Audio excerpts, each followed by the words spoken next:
Unified pension scheme NPS এর চেয়ে অনেক ভালো, সাংবাদিক সম্মেলনে বললেন আসানসোলের ডিআরএম চেতনানন্দ সিং।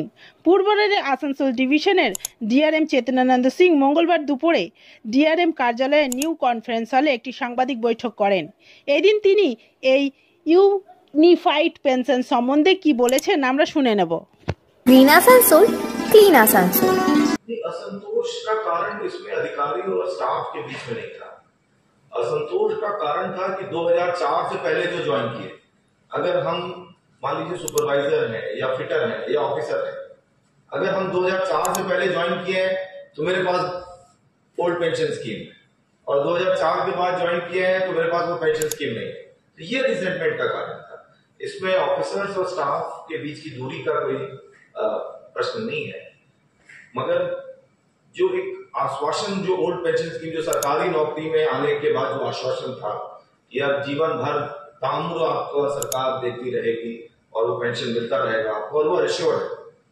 आपको मैडम बताएंगे कि रिटायरमेंट के जिस दिन रिटायरमेंट होता उसी दिन हम लोग एश्योर्ड पेंशन जो है वो 50% आपका जो एवरेज बेसिक पे रहा है पिछले 12 महीने में आपकी सुपर एनुएशन से पहले, वो आपका एश्योर्ड पेंशन वो ओपीएस में था। अभी जो नई मोडालिटीज है उसमें डिफाइन नहीं कि कितना एनहेंसमेंट होगा, लेकिन पेंशन पूरा मिलेगा।